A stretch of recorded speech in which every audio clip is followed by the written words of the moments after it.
Buongiorno a tutti coloro che sono all'ascolto, un'altra puntata di Auto da Fè su Radio Libertà. Abbiamo il piacere oggi di tornare a conversare con il professor Giuseppe Sartori, che saluto e che ringrazio per la sua disponibilità. Buongiorno professore. Buongiorno, buongiorno. Ci siamo sentiti diversi mesi fa, professore. Professor Sartori è professore ordinario di neuroscienze cognitive e neuropsicologia forense, oltre che direttore della scuola di specializzazione in neuropsicologia e del master in neuropsicologia e psicopatologia forense. Coordina anche il dottorato di ricerca in Brain, Mind e Computer Science all'Università degli Studi di Padova. È autore di centinaia di pubblicazioni scientifiche internazionalmente rilevanti e nel settore della neuropsicologia forense ha pubblicato molti studi, facendo perizie che hanno anche influenzato diverse sentenze giudiziarie, ricevendo attenzione internazionale. Professore, lei ha fatto una perizia anche per i difensori di Olindo Romano e Rosa Bazzi nella richiesta, erano tre in tutto, in una delle richieste di revisione del processo per la cosiddetta strage di Erba.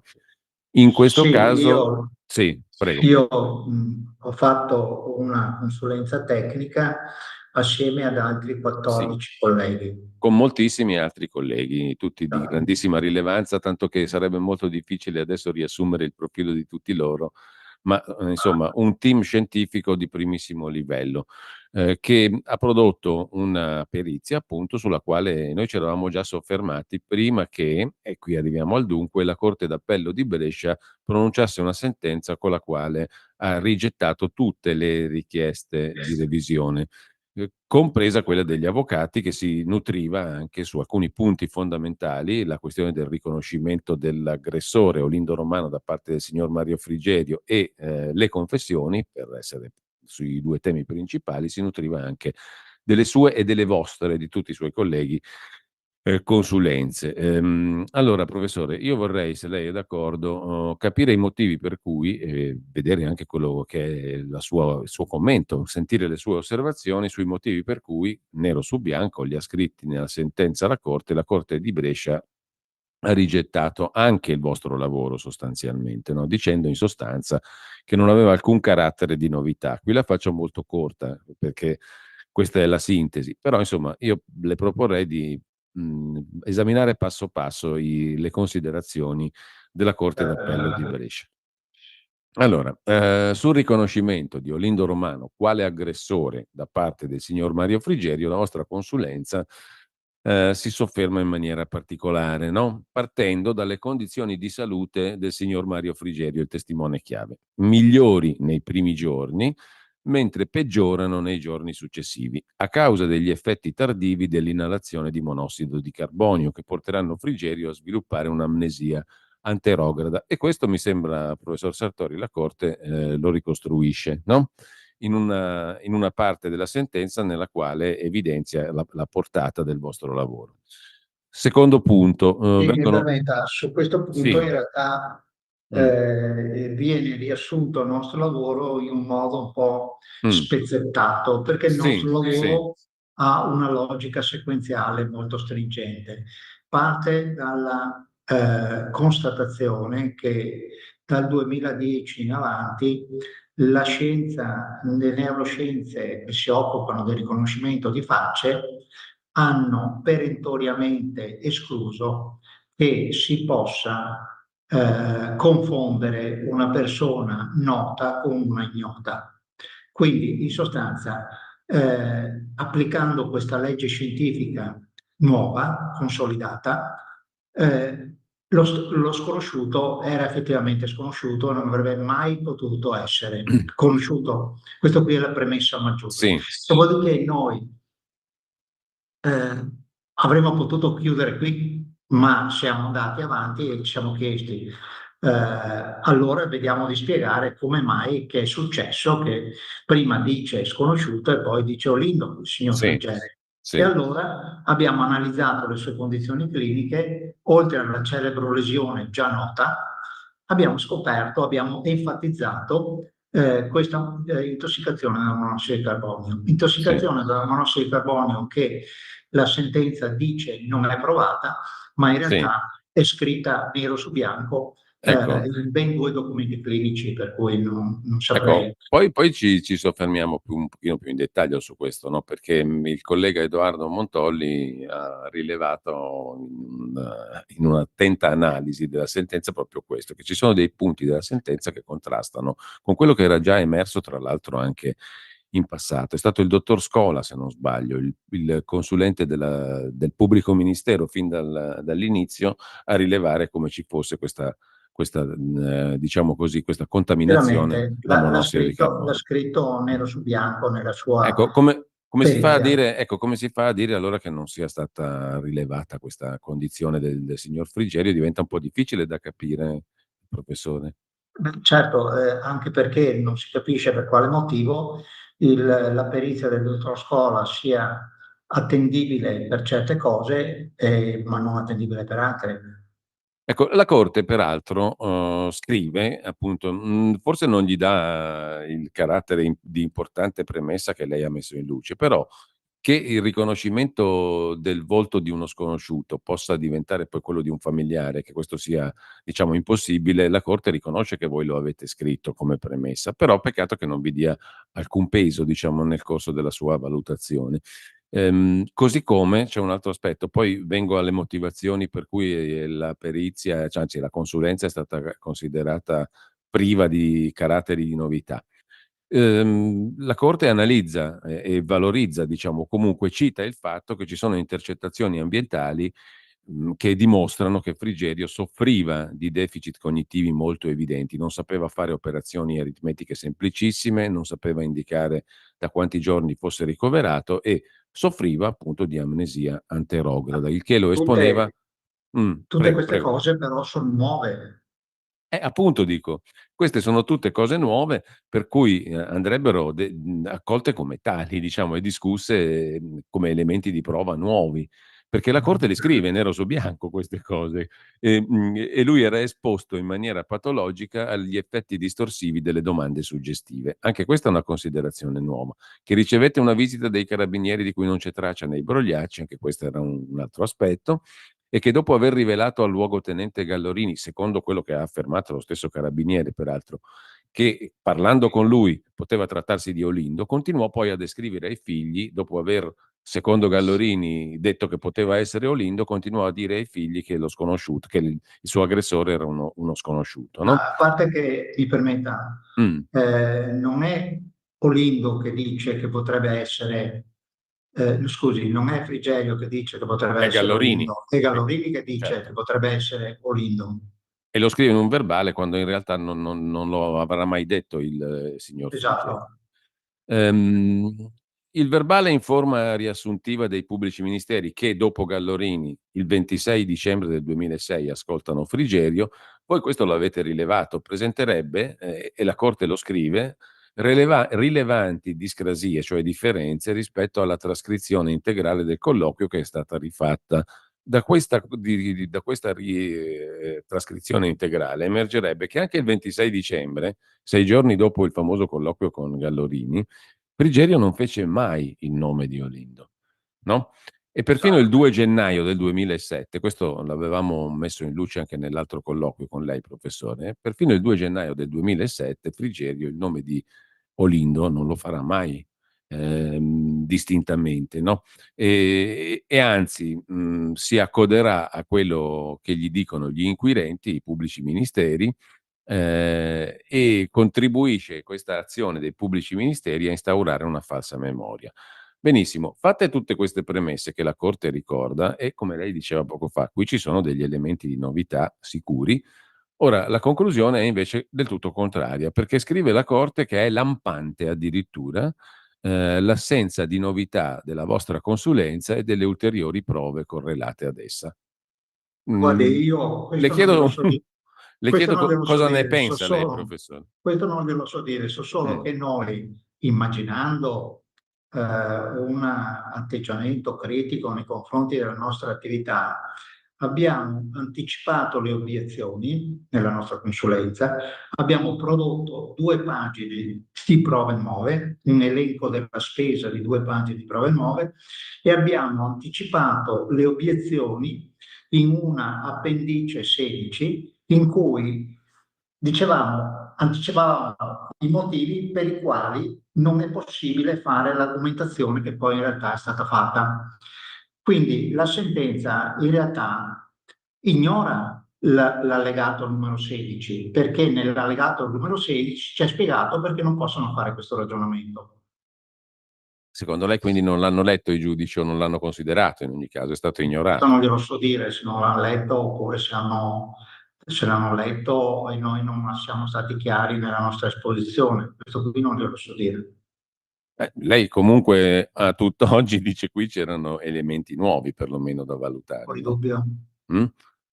Ma sa, qui c'è un certo margine di ambiguità perché Mh. la giurisprudenza sul concetto di prova nuova nel processo di revisione ho imparato, lavorando in questo caso, che era un po', diciamo così, a confini elastici, ecco. Usiamo questo termine. Ecco, certo, voi l'avevate previsto diciamo così, in qualche modo che ci sarebbero state delle difficoltà e le avete elencati tutti questi passaggi. Lei dice, no, tutte queste punti di novità. Però la sentenza dice un'altra cosa che forse è un pochino fastidiosa, almeno io da lettore da cittadino la interpreto così. È fastidioso sentirsi dire che è stato introdotto surrettiziamente, sotto forma di valutazione tecnica delle idoneità di Frigerio a rendere la sua testimonianza, un tema già approfondito nei precedenti gradi di giudizio. Cioè, surrettiziamente la vostra consulenza reintroduce cose già esaminate prima. Ma io lo escluderei nel modo più assoluto perché come si faceva a sapere nel 2010 che le facce note non possono essere mai matematicamente scambiate per facce ignote? Era un dato ignoto all'epoca. Cosa c'è di surrettizio nel vostro Non lo lavoro? so, non lo so. Ma perché insomma l'accusa non è diciamo leggera, no, surrettiziamente implica che uno si mette lì e dice: "Cerco di far fessi questi giudici", la traduco molto terra terra. Non lo so, non saprei dirle. Eh, un altro passaggio, professore, della sentenza. La vostra consulenza muove da una considerazione fallace. Quale sarebbe? La considerazione fallace sarebbe che la questione della idoneità del signor Frigerio a testimoniare non sia stata mai affrontata nei precedenti gradi di giudizio. Secondo i giudici di Brescia, invece, questa idoneità di Frigerio a testimoniare era una questione che era già stata affrontata. Il primo Mai, colloquio. non c'è mai stata una consulenza tecnica che affrontava il tema della idoneità del Frigerio a rendere testimonianza. Ecco, però i giudici scrivono esattamente questo, io glielo giro e poi lei me lo commenta. Il primo colloquio tra, lo psichiatra dottor Cetti, che parla con Frigerio il 27 dicembre del 2006, era stato intercettato. Da quella trascrizione, scrive la Corte di Brescia, risultava che il paziente era confuso, perché credeva di essere in ospedale dal 25 novembre e non sapeva fare operazioni aritmetiche elementari. I colloqui successivi, sulla base dei quali poi il professor Cetti redige la sua relazione l'8 di gennaio, non erano invece stati registrati, con la conseguenza che dunque non sarebbe possibile verificare sulla scorta di quali dati si fosse espresso il professor Cetti. No, Chiusa la. lo dice lui nella sua relazione, il Mh. dottor Cetti. Ad esempio, la memoria la capacità di ricordo del Frigerio è stata, sempre secondo quanto scrive Cetti, valutata perché i figli gli hanno detto che ricordava. Quindi praticamente non c'è stato un esame diretto, o meglio, non rende conto di aver fatto un esame diretto, non lo scrive. Quindi professore, la questione dell'idoneità del signor Frigerio a testimoniare in realtà non è stata mai affrontata. Mai. Quello lì, il certificato è. Allora, parliamo dal punto di vista Sì. formale. Un conto sono le valutazioni cliniche, un conto sono le valutazioni forensi. L'idoneità, la valutazione clinica è come sta Giuseppe Sartori, la valutazione forense è la capacità di Giuseppe Sartori a testimoniare, è sufficiente per potersi basare sul ricordo di Sartori. Cioè, in pratica, l'idoneità della testimonianza è un'idoneità che deve garantire al giudice che il testimone ricorda in modo talmente accurato da poter basare sul suo ricordo una condanna al di là di ogni ragionevole dubbio. Questo qui è il passaggio che è specifico della valutazione dell'idoneità della testimonianza, che non Questa è stato valutazione fatto. non è mai stata fatta perché agli atti non c'è, no? Non c'è? Però la Eh, Corte di Brescia adesso in questa sentenza dice che invece è stata fatta ed è stata no, fatta in quei termini, in termini di evidentemente colloqui tra il dottor Cetti e Frigerio, quei due sì, colloqui. però sono colloqui clinici, non c'entra niente con la valutazione di idoneità della testimonianza. E quindi diciamo, stiamo parlando ancora una volta di cose diverse. Mm, Sì. questa questione non è mai stata affrontata e finora non lo A è. mio parere non è mai stata affrontata. È chiaro che nella sentenza si dà dignità di perizia sulla idoneità a rendere testimonianza ad una valutazione clinica Che è tutt'altra cosa. che è un controllo che Sì, sì, viene sì. fatto durante l'ospedale. Chiaro che è Una tutt'altra cosa. licenza. E mi perdoni, professore, però la valutazione sull'idoneità a rendere testimonianza sarebbe stato un elemento nuovissimo, perché se il Frigerio non era idoneo a rendere testimonianza, è chiaro che ciò che ha detto non poteva essere Certo. valutato nel modo in cui è stato valutato. Sarebbe dovuto Scusi, essere... del resto, che il Frigerio fosse amnesico per il periodo in cui è stato in ospedale, lo sappiamo dal suo esame al dibattimento, lui non ricordava nulla di quanto è accaduto quando era ricoverato. Questo, diciamo, non è un dettaglio, no, professore? Esatto.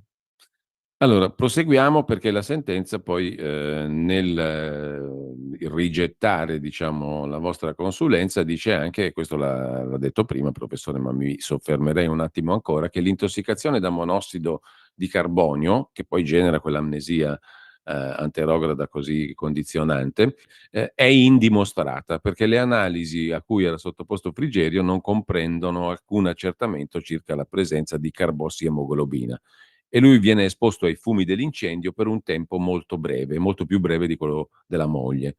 Lei cosa osserva, professore? Salvo che la certificazione sull'intossicazione a monossido carbonio non è una invenzione dei consulenti, ma è stata certificata dal dottor Scola e dall'INPS, i quali hanno dato l'invalidità del 100% a Frigerio proprio Mm. anche in base all'intossicazione a monossido carbonio. Quindi diciamo più che come si fa a dire che non è dimostrata l'intossicazione da monossido Però, di carbonio? mi permetta, è piuttosto secondaria la questione, no? Mm, Perché il punto centrale è che mm. non esiste la possibilità di scambiare per sconosciuto un volto familiare. Quella Basta. famosa Avremmo giustificazione... potuto, mi Mm. Sì, permetta, sì, sì, avremmo sì. potuto tirare una linea lì, non si discute oltre.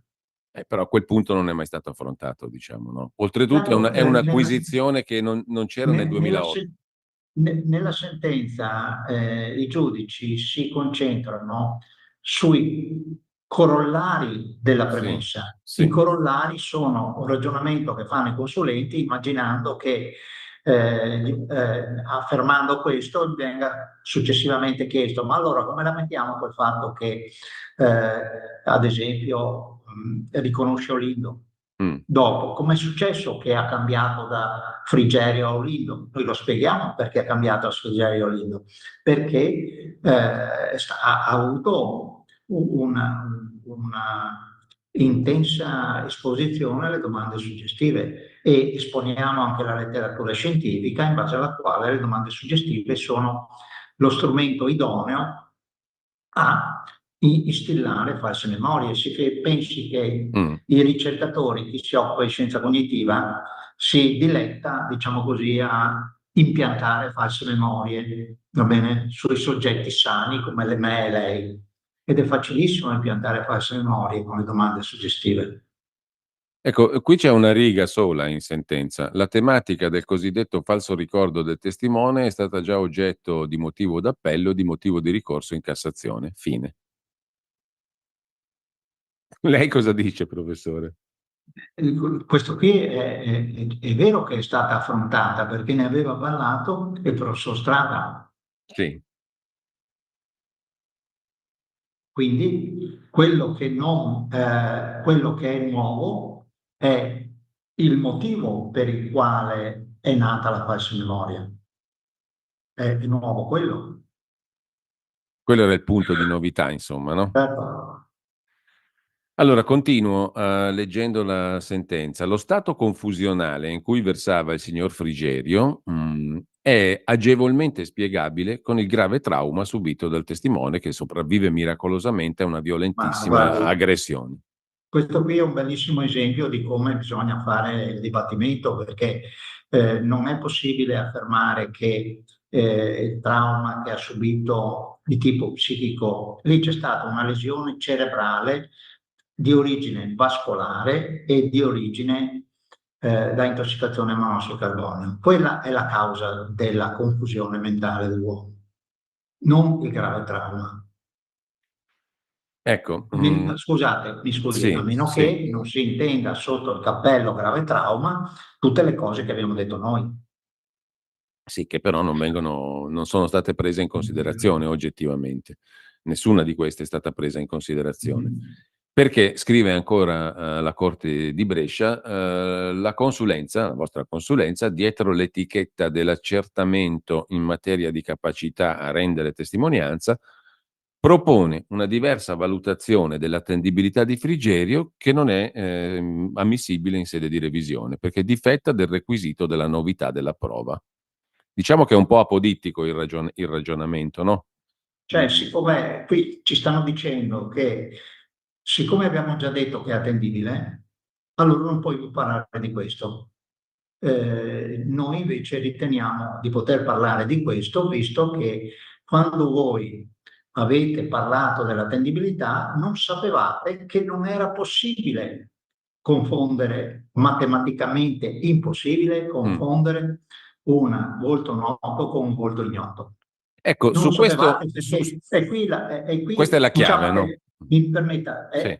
quindi il presupposto con il quale è stata data l'etichetta di attendibile a Frigerio è un presupposto errato e noi lo sappiamo oggi perché la scienza nuova post 2010 ce lo dice.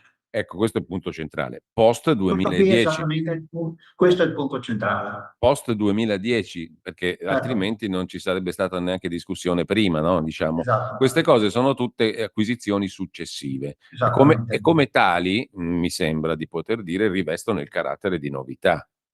Per Eh, forza, perché sono venute dopo.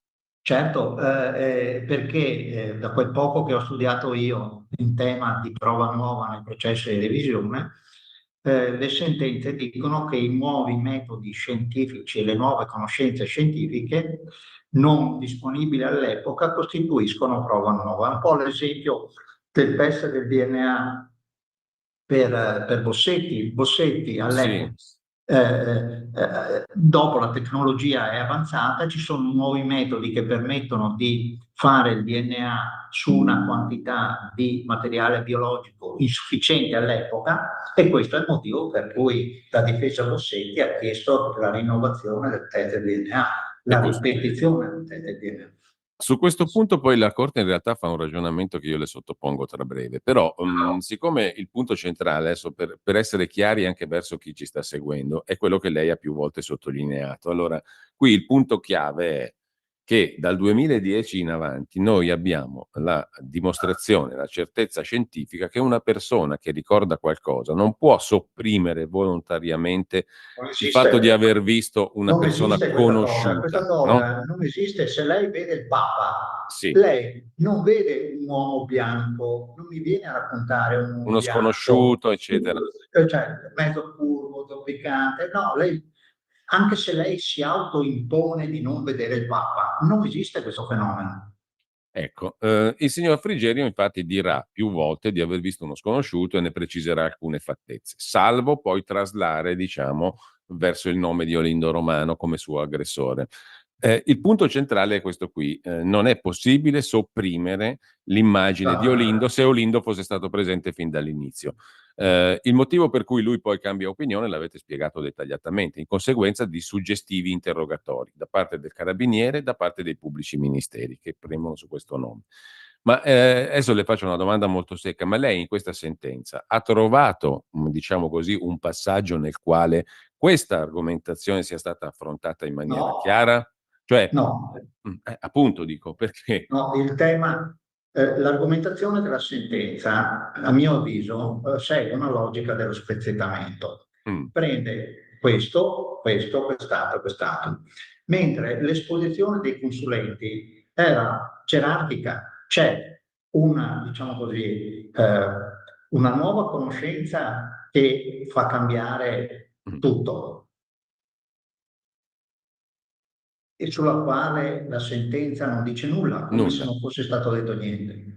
Dopodiché ci sono una serie di argomentazioni tecniche per cercare di spiegare perché con questa nuova premessa che prima non conoscevamo, riusciamo a spiegare tutto quello che prima si sapeva. Stai ascoltando Radio Libertà. la tua voce libera, senza filtri né censura. La tua radio. Lo amiamo perché ci offre sempre le cose più buone e naturali. Linea Alberto Acerbis. Cari amici, care amiche di Radio Libertà, un saluto da Alberto Acerbis. Questo era il periodo in cui nonno mi diceva: Alberto, con fa l'oio bu e il ve a galo, cioè prima diceva l'oio bu ve sempre a galo, cioè l'olio buono viene sempre a galla, e poi diceva con fa l'oio bu e il ve a galo, cioè abbiamo fatto un olio buono e lo vediamo affiorare. E affiorare cosa vuol dire? Parlare del fior d'olio. Allora io chiaramente è la solita storia, ve la ripeto da tanti anni, lo so, vi ho rotto anche un po' i marroni, ma va bene, dovete sopportarmi, sopporto anch'io tante persone che voi dovete sopportare me. È chiaro che è per coloro il fior d'olio che pensano l'olio extravergine di oliva come qualcosa fa la differenza. Se uno pensa ma sono tutti uguali, chi se ne frega, va bene, ma però per coloro che trasformano lo spaghettino del 5 con un po' di pomodoro italiano, un po' di formaggio italiano in un piatto importante, devono usare un olio importante, fa la differenza.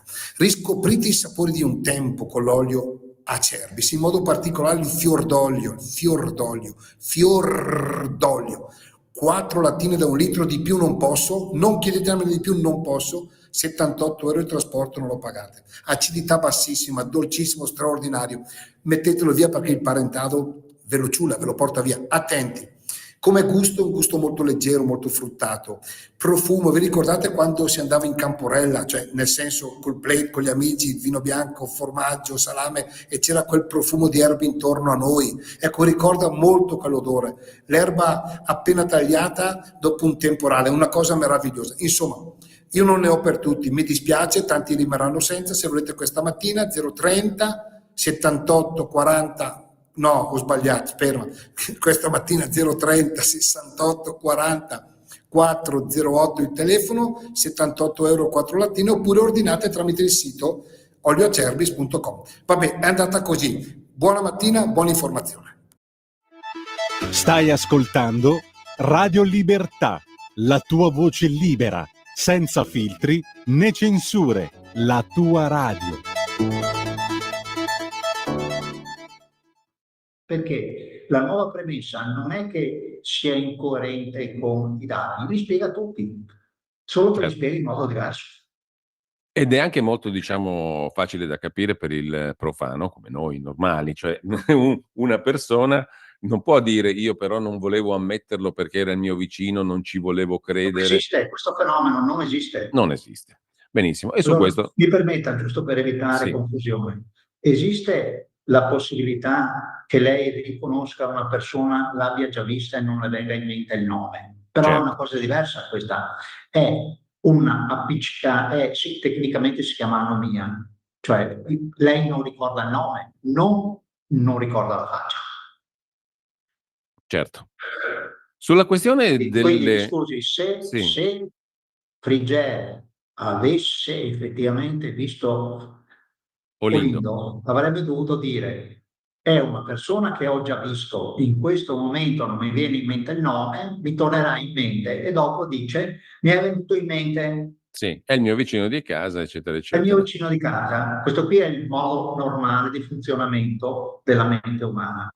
Ma lui, diciamo, quando tra l'altro è più sano cerebralmente, no? Se la metto giù in maniera errata, un po' quando lui è più a posto, diciamo, e sta meglio, parla di uno sconosciuto e lo fa più di una volta, no? Lo ribadisce più di una volta. Quindi quello è il ricordo autentico sostanzialmente, no?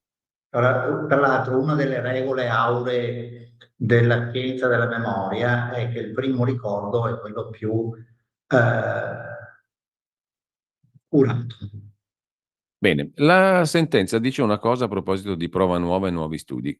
La sottopongo alla sua valutazione scientifica, professor Sartori. Non costituisce prova nuova quella fondata su nuovi studi, come quelli che lei citava, che giungendo a diversa valutazione di elementi di fatto già apprezzati nei precedenti gradi di giudizio, si traducano in una lettura alternativa di tali elementi. Questo però mi sembra un'affermazione un po' forte scientificamente parlando. Perché se gli studi nuovi, come quelli Si che lei applica, citava, mi permetta, non si applica alla nuova scoperta delle facce di cui stiamo parlando, appunto perché dico, il tema delle facce, riconoscimento di faccia nuova versus sconosciuta, era un tema assolutamente inesistente nei precedenti processi. beh, poi la sentenza parla di nuovi studi, ma se i nuovi studi si basano su nuove certezze scientifiche, è chiaro che possono far rivalutare quello che è già stato valutato, no? Sì, ma il problema è che le nuove certezze scientifiche non era nemmeno un argomento sul tavolo all'epoca. Chiarissimo. Ultimo passaggio, anzi penultimo, e poi passiamo al tema delle confessioni. Le conversazioni inedite, cioè i colloqui tra il signor Frigerio e i suoi figli, oppure l'avvocato Gabrielli, e il colloquio tra Frigerio e lo psichiatra Cetti, non introducono alcun elemento di novità. Lei che dice, professore? Ma sa, è un po' dura dire che non introduce elementi di novità il fatto di scoprire che Cecchi interroga Frigerio che non sa fare 100 meno 7 e dice 107 e quindi dimostra chiaramente una incapacità. Dopodiché lui sospende Mm. l'esame. Poi scompaiono le intercettazioni fino all'8 di gennaio e è finita là. Mm. Questo si può dire che non c'è niente di nuovo in tutto questo, visto che non erano state valutate prima queste intercettazioni? Certo, è nuovissimo, questa informazione era inesistente prima. Perché nessuno l'ha mai vista, sentita, Allora, analizzata e valutata. Beh, allora rimaniamo abbastanza così sbigottiti direi da questa questione qui, del fatto che quello che è nuovo viene è un po' un ipse dixit questa sentenza qua, no, senza motivazioni si dice: "No, non c'è niente di nuovo." La metto un po' così io, volgarmente parlando sempre. Ehm, allora, altro passaggio e poi apriamo il tema delle confessioni e vediamo come le affronta la Corte di Brescia. Contraddice la tesi dell'amnesia anterograda il fatto che, Frigerio si sarebbe dimenticato soltanto l'identità dell'aggressore e ricordato perfettamente ogni altro particolare. Non mi pare che le cose siano andate esattamente così però. no, però Come? il, Mh. il, il Frigerio non ricorda nulla di quando era ricoverato. Nulla. Infatti anche in aula non ricorderà nulla. Beh, chiudiamo il capitolo Frigerio perché qui rimane, diciamo, la grossa questione che lei ha messo in luce, cioè si doveva partire da un presupposto fondamentale, che è quello che lei ci ha illustrato chiaramente: non posso sopprimere il ricordo, di una persona che mi ha aggredito, se dico No, che è uno che sconosciuto conosco, che conosco. che conosco. Se era Olindo lo riconoscevo subito. Se ho detto più volte che non lo conosco, è uno sconosciuto, è fatto in un certo modo, eccetera, eccetera, quello è il ricordo vero, Esattamente. autentico, da cui partire. Bene, il fatto io trovo anche piuttosto lacunoso Ecco, il la cosa fatto interessante, mi mh, permetta, prego. è questa, che su questi temi c'è molta scienza e la scienza viene falsificata da argomentazioni non scientifiche. in sostanza, perché non è che a questa tesi scientifica si contrapponga un'altra tesi scientifica, perché se noi fossimo stati in aula avremmo chiesto a un eventuale consulente avversario di trovare una sola ricerca scientifica che dimostrava la possibilità del rovesciamento del riconoscimento. Il problema è che il dibattimento non c'è stato. Esattamente. E veniamo alle confessioni, professor Sartori. La Corte scrive: le difese introducono come nuova prova in grado di falsificare la veridicità delle confessioni la consulenza, che voi avete fatto, sul quadro psicopatologico di Olindo Romano e Rosa Bazzi, il ritardo mentale di Rosa Bazzi.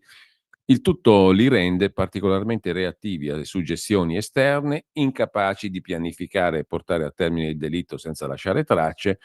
In Rosa la disabilità intellettiva coinvolge le funzioni cognitive, comprese quelle necessarie per permetterle di produrre valide dichiarazioni, ha un disturbo dipendente di personalità. In Olindo Romano c'è un profilo di personalità acquiescente, con abnorme tendenza alla credulità, con scarso senso di autoefficacia e con una forte tendenza ad adeguarsi alle richieste, a credere a quanto gli viene prospettato.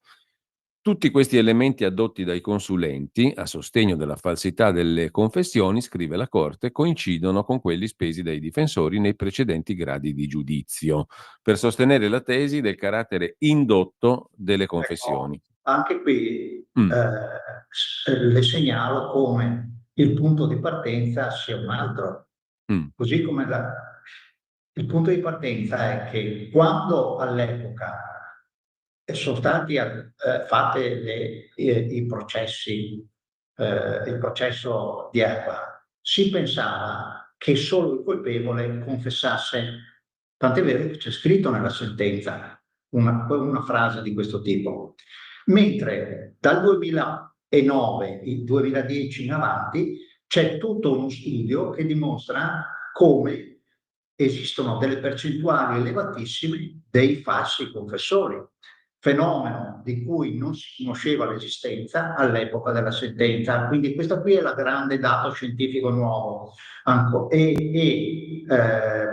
Si conosce esattamente quali sono i fattori predisponenti, un po' come se l'infarto. Da cosa viene l'infarto? Perché insorge? Perché c'è la pressione alta e c'è il colesterolo elevato. Benissimo. Così come nel caso dell'infarto c'è la pressione e il colesterolo, nel caso delle false confessioni ci sono una serie di fattori che sono tutti presenti nei due in questione. Quindi questo qui è il punto di partenza. Punto di partenza che viene ancora una volta, anche in questo caso, non affrontato nella sentenza, cioè non spiegano per quale motivo, essendo potenzialmente il dato scientifico nuovo, nulla cambia. No, anzi, al contrario, diciamo, sì, la sentenza dice chiaramente che quello che lei definisce un punto di partenza nuovo scientificamente è in realtà una sorta di trucco, diciamo, dietro lo schermo dell'accertamento di carattere tecnico si propone semplicemente una diversa valutazione di cose già esaminate nei precedenti gradi di giudizio. Punto. Per conferire alla consulenza un apparente carattere di novità. Quello che lei definisce la novità scientifica è un apparente carattere di novità, è uno schermo, è una fictio, per così dire, secondo i giudici di Brescia. Lei la convince sto ragionamento? È una domanda retorica la mia. Ma io non saprei come si possa convincere. Allora, nel 2008 si pensava, 2010 si pensava che le false confessioni non esistessero, nel 2022 si sa che statisticamente parlando i soggetti assolti, dei soggetti, fatto 100 i soggetti assolti in revisione, ben 22 di questi 100 hanno falsamente confessato. Quindi è dato scientifico nuovo questo. Ecco, lei avrebbe, diciamo, avuto difficoltà a contrapporsi su questo punto con un eventuale suo collega che sostenesse tesi opposte? No, nel senso che... Anzi, le faccio un'altra domanda. Ci sono suoi colleghi a questo livello di evoluzione delle conoscenze scientifiche che lei ci ha così riassunto adesso, che sostengano diversamente? No, allora, sulla argomentazione astratta che esistono le false confessioni e sono percentualmente elevate nei casi di cui stiamo parlando è un dato scientifico indiscutibile. Quello che si può discutere è la conseguenza di questo. Adesso andiamo a vedere il caso specifico Sì. e ti spiego che non è una falsa confessione per questo e questo motivo. Quello è possibile fare, ma la premessa maggiore direi che è insostenibile. Ecco, e questo passaggio successivo sarebbe stato possibile, torniamo qui al punto di prima, solo in un dibattimento. Mi sembra un po' Sì. difficile liquidare con 4 paginette di sentenza tutto questo percorso, no? Non è che sono proprio 4 paginette, sono molto... Sono 80 pagine, diciamo, per carità, però mi sembra difficile liquidare in maniera cartolare una serie di questioni. È decisamente un lavoro impegnativo, che è quello che hanno fatto i giudici, anche se a mio avviso non può essere condivisibile, soprattutto perché viene in qualche modo non preso in considerazione l'effettiva sequenzialità logica del ragionamento dei tecnici. Quindi, professor Sartori, per tirare le somme, sia sul capitolo confessioni di Rosa e Olindo, voi avevate scritto esplicitamente che le confessioni di Rosa e Olindo erano confessioni di 2 persone che non erano idonei a rendere una confessione veritiera, no? Certo, ma soprattutto la cosa piuttosto strana è che non si considerino nuovo il dato nuovissimo che Rosa ha un ritardo mentale lieve, argomento assolutamente ignorato all'epoca. Che peso avrebbe potuto avere in un dibattimento questo? Ma è fondamentale perché, mi scusi, da qualche parte nelle sentenze c'è scritto che, nelle sentenze originarie, non quelle della Corte d'Appello di Brescia, c'è scritto che per spiegare come i due avrebbero fatto a fare una strage così complicata, andando a incastrare al millisecondo la fuga senza farsi vedere, insomma tutta questa specie di complicatissimo piano, tenere la macchina fuori così non mi vedono che sto uscendo, hanno ipotizzato una specie di grande livello intellettivo nei 2 personaggi, i quali sarebbero riusciti a architettare una strage con via di fuga molto elaborata, di difficile identificazione, proprio per una specie di particolare acume intellettivo. Noi ci troviamo di fronte all'esatto opposto dell'acume intellettivo. Questo sarebbe stato quantomeno giusto discuterlo, no? Approfondirlo, valutarlo. Questo è un elemento che potrebbe condurre. Questo qui è un tema, diciamo così, più giuridico, nel senso che immagino che gli avvocati affrontino il tema della valutazione bifasica del processo di revisione. Però, professore, le posso dire, lei è una persona molto equilibrata, è uno scienziato, quindi ha una forma mentis diversa da quella del giornalista, e in questa sentenza c'è una considerazione che per noi giornalisti dovrebbe essere uno schiaffo in faccia, avrebbe dovuto far sorgere gli ordini dei giornalisti, la federazione della stampa, perché in sostanza i giudici scrivono che qualsiasi cosa un giornalista raccolga non può diventare mai elemento di prova. Quindi la migliore delle inchieste, la più meravigliosa e documentata inchiesta che porta elementi nuovi, non può condurre a nulla e tantomeno può essere accolta in un tribunale, perché il giornalista, quando raccoglie le sue informazioni, non ha la sacralità del tribunale. Questo dice la sentenza, no? Per cui io mi sento già in una condizione di inferiorità in generale. Dopo questa sentenza dovrei sentirmi in una condizione di inferiorità totale, perenne, permanente, e dalla quale non posso più uscire, perché il mio lavoro è inutile sostanzialmente, no? Il lavoro del giornalista non serve a niente, diciamo, in termini di accertamento della verità. È chiaro che non la penso così, penso tutto l'opposto, evidentemente, perché tante cose le hanno portate in questo processo anche dei colleghi giornalisti bravissimi. Sono state rifiutate esattamente come le vostre consulenze. E allora io mi domando questo, io da lettore dico, ma insomma, e da cittadino dico, questa sentenza mi sta dicendo che da una parte il lavoro giornalistico, e lasciamolo perdere, non conta niente. Dall'altra parte il lavoro scientifico non conta niente in un'aula di tribunale, perché se io porto delle novità scientifiche e delle acquisizioni che la scienza ha fatto nel corso degli anni, e a me pareva di aver capito anche sulla base di sentenze di Cassazione che tutto ciò fosse elemento di novità, Perché se c'è qualcosa che mi consente di rileggere una storia e una sentenza già scritta, perché il concetto di revisione si basa anche su quello, no? Allora io invece leggo qui che la scienza e le novità scientifiche non contano nulla.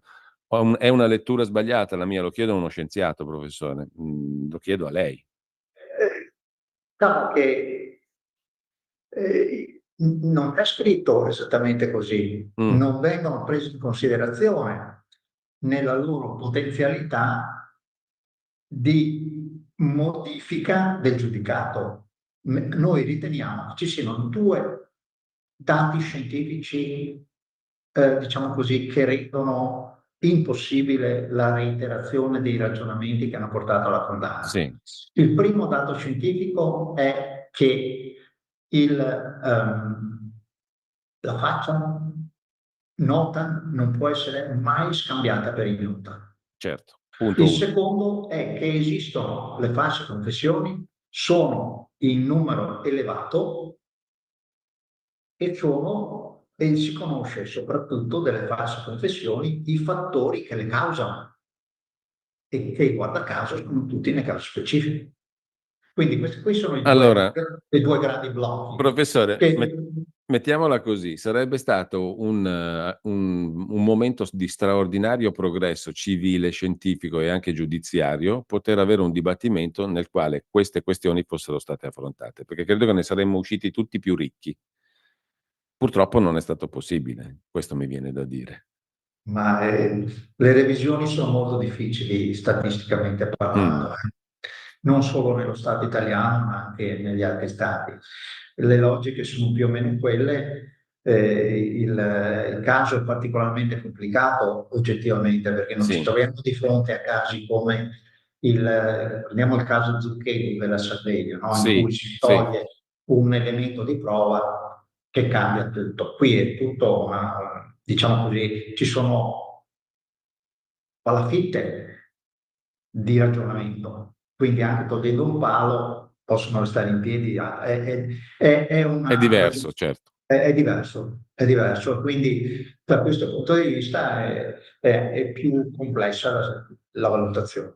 E sarebbe stato anche per questo molto più ricco il dibattimento, perché avremmo ricavato tante cose in più, credo, sia come cittadini, sia come giornalisti, sia come scienziati, sia come avvocati, giuristi, giudici. Io sono convinto di questo e spero che ancora questo dibattimento si possa fare, perché semplicemente poi mi sembra poco dignitoso buttare nel cestino tutto quanto, no? Anche un lavoro scientifico come quello di cui abbiamo parlato con lei. Io ringrazio il professor Giuseppe Sartori. Grazie professore. Grazie. Arrivederci. Avete ascoltato Auto da Fè.